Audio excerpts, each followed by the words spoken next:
So the reason that we're looking at these two spiky things on the top of buildings is you might recognise either it itself or things that are very, very similar. It doesn't matter where you live on this earth.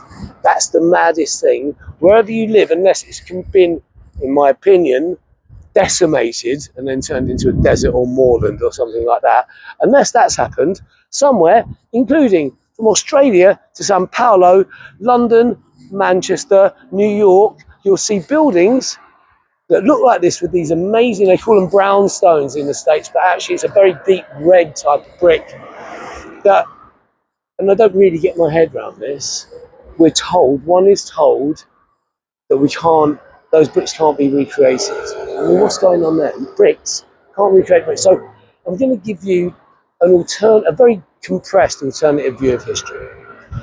Right? What we are told was, and has been, is history, his story, right? Ain't the story, ain't your story, ain't my story, it's his story. Just could be a big clue there, right? So history tells us that all of these buildings, these remarkable buildings here, all the way along, we're in Maida vale at the moment, all of these remarkable buildings, Tim, look at those two there, the building in between these two on its own. Look at those two white spikes on the top. Can you see them? Yeah? Those two white spikes on the top there, well, they're probably made of wood or concrete right now, but they would have been. And I've been in countries like Bulgaria, where they haven't done the full cleanup that's been done here yet.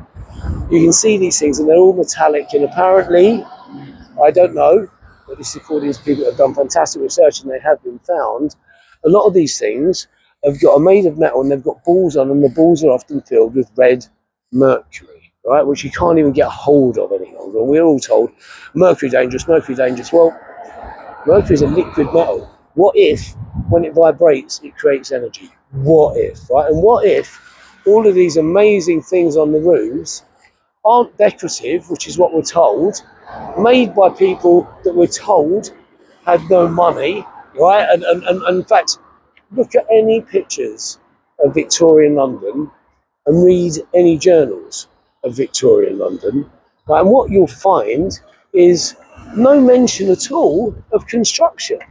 Right, literally go look yourself at diaries, at journals, right, random ones, and there's plenty on YouTube that you'll find here. I might stick some links in the box. Oh, by the way, like, share, go on, just share it to one person, please, that'd be good. Share it to one would be great, and ask that person to share it to one. Imagine what would happen then, how quickly we'd be boom. And the quicker this channel goes boom, the quicker we can go around the world and find amazing stuff, right? I'm not asking you or anyone to finance this, but YouTube can finance this, but it relies on you guys putting a like, a share, a subscribe, and type in anything, even if it's like, happy, you're a total toss bag. I'm fine with that, but write anything, write something in the comments. Now, I know that a lot of the people on this channel at the moment are friends and family. And even though I'm begging them to write something, they're doing the likes and everything. No one's writing anything, right? Strangers, new people. Thank you very much to the new people that have joined the channel. Welcome, right? I'm happy, and I hope you're happy too, right? Welcome to Old Boy TV, and we'll go back to the plot now, right? I've done those. I'll probably come back and do some more like, share, and subscribe bit before the end of this film. So these buildings we will find all over the world. Very, very similar, in fact.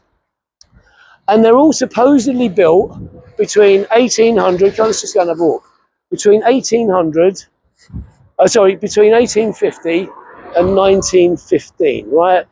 How do I know that? Well, because quite often they've got a date up on the building somewhere, which is, I consider to be a little bit sus. It's like telling you, oh, it was built then, it was built then. Well, there are loads of pictures of that time period of any city in the world. Just type oldest pictures of wherever you live, and you'll find the earliest pictures are around 1845, 1850 to 1915. Now, what you'll notice is all these buildings are already here. They're already old, and most of them are a bit mashed up and derelict. So how have they just been built? And Victorian people of that time that I had in my head that every other Victorian fella could just knock up a gargoyle at lunch. All right, sir. Yeah, so hang on, sir. Yeah, before I go to lunch, sir, I don't suppose you fancy some gargoyles and some monsters up there? Yeah, I'll just knock one up. I figured they were all some sort of master masons, right? Fact of the matter is, have a look at what Victorians were building, right? Look at a Victorian apple cart, the wheel, right? Look at their shoes. Ridiculous idea. We get the same with the Roman Empire as well. We're told in one breath, oh, they built all the roads, they built all the Colosseums, but their soldiers wear sandals. Come on, have a day off. Literally, get your head around it and be sensible. If you, I mean, on a build, you got your PPE, your personal protection stuff, right? Well, I've only got my sandals because I'm a Roman, innit? You know, so don't worry about breaking my toes or anything. The other thing people say is, oh, they had lots of cheap labour. Cheap labour is good at two things: carry stuff in, carry stuff out, not knock up a gargoyle, right? Let's go around here and just keep looking. Now, one of the things that people are make a big assumption about, just look at these houses. I've not studied any of these houses, so this is all completely random. I'm going to come over this side so you can see. It's all completely random what I'm about to say. I've made no plans for it, but I have taken an assumption. The assumption is, and I'm completely correct, is have a look down there. There's another floor below. Can you see? You got that? There's a window. Climb up on here, Timbo. You can go up. There you go. There you go. Trying to keep it real. See, there's a floor below there. It's not a little compromised floor. It's a full-blown floor, probably with ceilings the same height as what we refer to as the first floor. Now, people go, oh yeah, well, they're built like that for the servants. Now, if you imagine that every single person in the whole of, let's just take England, right? That everyone could have a house with servants, you're off your rocker. I mean, quite literally not asking rational, proper questions. This house, this has got the bay windows. You know, you can probably see up here, or just have a little look, right? So this one, it's got bay windows, and look, the bay windows follow the pattern down to the basement, which is, by the way, stay up there, right? Is look where it is, right? It's about 2 foot away from a wall. Who's going to build a beautiful window like that a couple of feet away from the wall?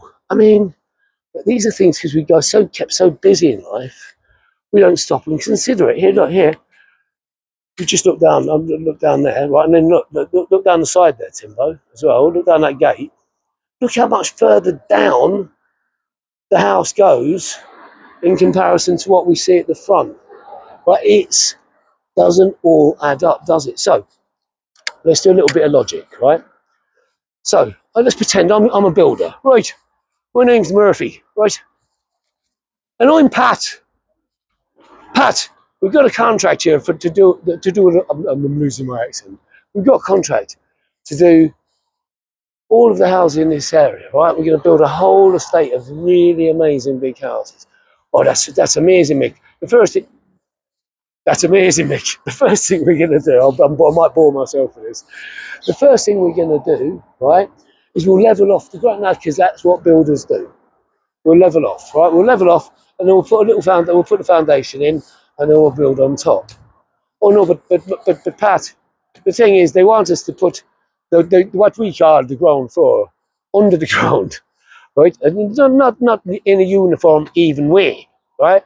What they'll want is, look, that one's right under the ground. Again, looking right out on a little staircase, right? And over there, we'll look around here.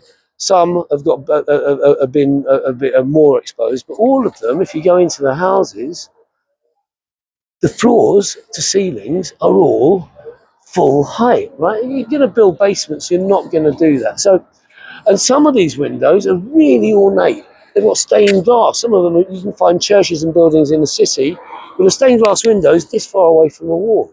What's going on? Well, let's use some logic. So, either Mick and Pat, right, from Murphy's Builders, are going to have to get pre-JCBs, right? So we're talking shovels, yeah? They're going to have to dig really a long way down per every single building, and then put foundations below that and hand everything down and build these really compromised. Well, they're not compromised. The rooms will all be fantastic, spacious and full size. The compromise is the fact that they're this far away from a giant wall. And depending on where you are, this has got a mild hill, this street, but just only mild. If you look down there, you can see it going down a little bit and up a bit. And what you'll find is when you witness that, you'll find that the window height changes a little bit as well, which is giving up another clue. So we'll just take here for an example again. So there's two options, because this window is actually, if we just look at the road, it's at the same, it would be at the same height as like maybe the main sewers and stuff like that, maybe a bit higher than are out there. Now, that's why would you do this, right? So, and how would you do it? There's two ways to do it. One way is you dig out and build in, right, for these giant houses, right, with these giant normal floors and stuff like that, right? Or you build all the land up, right? You'd have to build all the land up. So you'd have to fill and then put the roads on top. Neither of these things are really very viable. So how else could this be the case? What if at some point in the past, not potentially not even that far away, right, in time, last 300-400 years, that's what I'm playing with, is that there was what we talk, the Bible talks of the flood, Noah's Ark, all of that. And in Revelation, there are lots and lots of references at the end times to pestilence and mud floods and stuff like that. Now, mud floods, if there's a flood, and it already happens if you see a tsunami, let's just walk on anyway. If you see a tsunami, right, after devastation, after something like that, is not just the debris from water, huge piles of deposits of mud and silt and whatever that will stick, and all have to be cleared. So if there was a devastating event that wiped out a huge portion of the civilization, because again, early photographs, and I'm going to show you some of these, early photographs of any major city in the world, they're empty. And the excuse we're given is, oh, well, you know, there were long exposures and so there were people, but you can't really see them. Bullshit alert. Yeah, no, we're getting there. Nonsense, absolute nonsense. Why would anyone consider that to be a reality, right? And I say, look, I mean, there's people in there one, but every house is the same. There's another one here. I mean, who's going to do this? Now, just also something else to talk about, because they built these houses. Is an interesting thing, right? My missus, she came from a more moneyed background than I did. I came from a single parent council flat in London, and she came from a relatively big country house in the countryside, right? Now, one thing was very similar in both of our experiences of growing up, and this will be the same for anybody of my age, pretty much. There wasn't central heating, right? So in the winter, rooms that weren't heated, you'd have condensation inside the room that would freeze. So you'd have ice on the inside of your windows, and that didn't matter if you were somewhere posh or somewhere poor, right? And until central heating was fitted, don't forget it's fitted after the buildings have been here for a very long time, then that would balance everything up. But horrible, you know, putting pipes around the walls and everything. Whereas if you were clever enough to build houses this big, right, and churches and cathedrals and whatever, do you reckon, oh, but Mick, what about keeping the place warm? Well, they'll have to burn pieces of trees in a hole to begin with, Patrick, and maybe wait until, you know, somebody comes up with the idea of retrofitting central heating. No. If you're smart enough and skilled enough to build like this, let's go down this way. So I want to show you, actually, this is a long film, right, actually, so we might take this into a part two, right, only because there's some buildings down there that I want to show you, and they will come up in part two, because I've got to monopolise in putting more and more stuff up, right? So thank you so much for watching. Just at the end of the film, remember, like, share and subscribe if you haven't, and if you have subscribed, get one of your mates or friends or family to subscribe. Even if they don't like it, it does us all a favour, right? So I'm happy. I hope you're happy too. You've been watching Old Boy TV, and I'll see you in part two.